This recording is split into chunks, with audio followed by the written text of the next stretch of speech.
Welcome to my channel education Ferrari classes. आज हम पढ़ने जा रहे हैं माइटोकॉन्ड्रिया के बारे में। माइटोकॉन्ड्रिया को power house of the cells कहते हैं। माइटोकॉन्ड्रिया को क्या बोलते हैं? Power house of the cell. Power house मतलब अभी हमारे बगल में जो भी पावर हाउसेस मिलते हैं वो क्या होते हैं? वो एनर्जी प्रोड्यूस करते हैं। जैसे कि हमारा थर्मल पावर प्लांट हो गया, या फिर कोई न्यूक्लियर पावर स्टेशन हो गया, या फिर कोई हाइड्रोथर्मल पावर प्लांट हो गया, कुछ भी हो गया।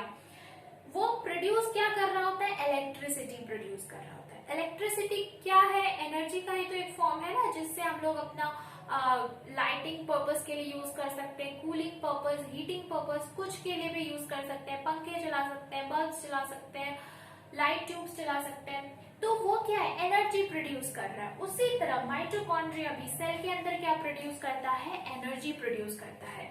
इसलिए हमने माइटोकॉन्ड्रिया को क्या कहा? Power house of the cell. Mitochondria को इसलिए हमने क्या कहा? पावर हाउस ऑफ सेल कहा। तो ये जो एनर्जी प्रोड्यूस करता है, ये किसके फॉर्म में प्रोड्यूस करता है? एटीपी के फॉर्म में प्रोड्यूस करता है। जिस तरह किसी बैंक से या फिर किसी जो नोट छपने की, जहाँ पे नोट्स छपते हैं, वहां पे जो करेंसी क्या हो गई? नोट हो गई, है ना, सिक्के हो गए, कॉइन्स हो गया, या फिर पेपर के नोट्स हो गए। तो वो क्या है? वो करेंसी है, किसी भी कंट्री की करेंसी है। उसी तरह यहाँ पे माइटोकॉन्ड्रिया में भी जो एनर्जी प्रोड्यूस हो रही है वो किसके फॉर्म में हो रही है? एटीपी के फॉर्म में हो रही है। इसलिए इसको क्या कहा? Energy currency of the cell कहा। ठीक है, क्योंकि जब भी हमको एनर्जी की जरूरत होगी, जब भी हमारे बॉडी को एनर्जी की जरूरत होगी, तो हम एटीपी के फॉर्म में उसको यूज करेंगे। जब भी हमें किसी भी चीज की रिक्वायरमेंट होती है तो हम उसे पैसे से खरीदते हैं। We buy it with the currency. तो इसलिए यहाँ पे जब हमको एनर्जी की जरूरत होती है तो we buy it with ATP. तो इसलिए इसको क्या कहा? Energy currency of the cell कहा। एटीपी का फुल फॉर्म है एडिनोसाइन ट्राइफॉस्फेट। ये एक न्यूक्लिक एसिड है, ये एक न्यूक्लियोटाइड है। न्यूक्लिक एसिड तो नहीं बोलूंगी, न्यूक्लियोटाइड है। ये आप आगे जाकर के पढ़ोगे न्यूक्लियोटाइड क्या होता है। न्यूक्लियोटाइड्स और न्यूक्लियोसाइड्स, न्यूक्लियोटाइड से डीएनए बनते हैं। ठीक है, वो डीएनए का जो डीएनए का बिल्डिंग ब्लॉक्स है। तो अभी एटीपी तक जाने। एटीपी क्या होता है? Adenosine triphosphate. ये energy currency of the cell कहा जाता है एटीपी को। ठीक है, अब आता है कि ये जो माइटोकॉन्ड्रिया है इसका स्ट्रक्चर कैसा होता है। तो चलो हम लोग एक बार स्ट्रक्चर देख लेते हैं इसका।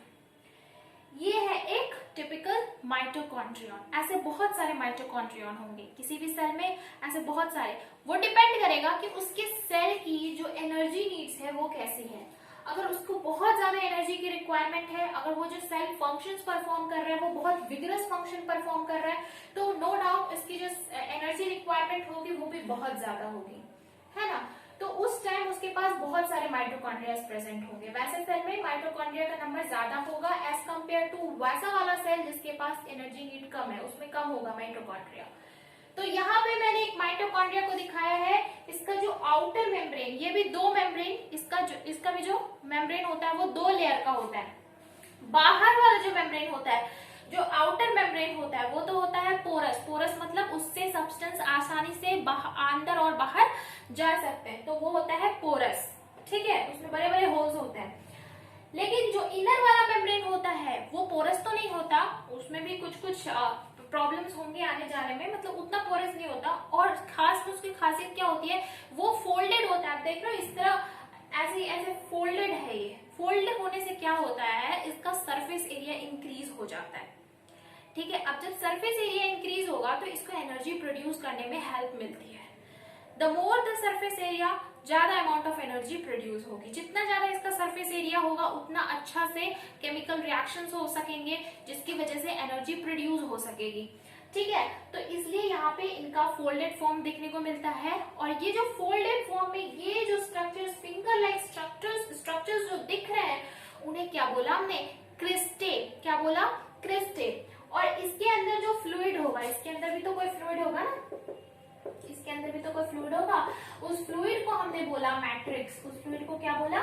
मैट्रिक्स। माइटोकॉन्ड्रियल मैट्रिक्स बोलते हैं। ठीक है, तो ये हो गया एक टिपिकल स्ट्रक्चर किसी भी माइटोकॉन्ड्रिया का। आपको समझ में आ गया होगा। ये एक माइटोकॉन्ड्रिया, इसको सिंगुलर फॉर्म में क्या बोलते हैं? माइटोकॉन्ड्रियन,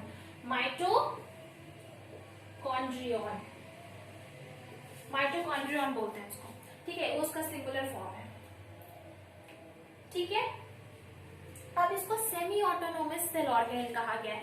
अच्छा, सेमी ऑटोनोमस सेल ऑर्गेनेल दो हैं किसी भी सेल में, एक तो माइटोकॉन्ड्रिया है और दूसरा क्या है, प्लास्टिड। अब हम इस वर्ड का मीनिंग समझते हैं। सेमी मतलब हाफ, ऑटोनोमस मतलब इंडिपेंडेंट, और ऑर्गेनेल मतलब सेल के अंदर जो भी सेल ऑर्गेनल्स प्रेजेंट होते हैं। मतलब कि ये माइटोकॉन्ड्रिया और जो प्लास्टिड्स होते हैं वो दोनों हाफ इंडिपेंडेंट होंगे, ठीक है। चेतन भगत वाला नॉवेल याद आ रहा है, बट वो नहीं है, ये हाफ इंडिपेंडेंट होते हैं। अच्छा, इंडिपेंडेंट का यहाँ पे क्या मीनिंग होगा? एक सेल इंडिपेंडेंट है, क्यों? क्योंकि उसके पास डीएनए है, तो वो डीएनए से अपना जितना भी रिक्वायरमेंट होगा प्रोटीन का, वो सब अपना फुलफिल कर सकता है अपने रिक्वायरमेंट को, क्योंकि डीएनए से फिर आरएनए बनेगा, आरएनए से फिर प्रोटीन बनेगा।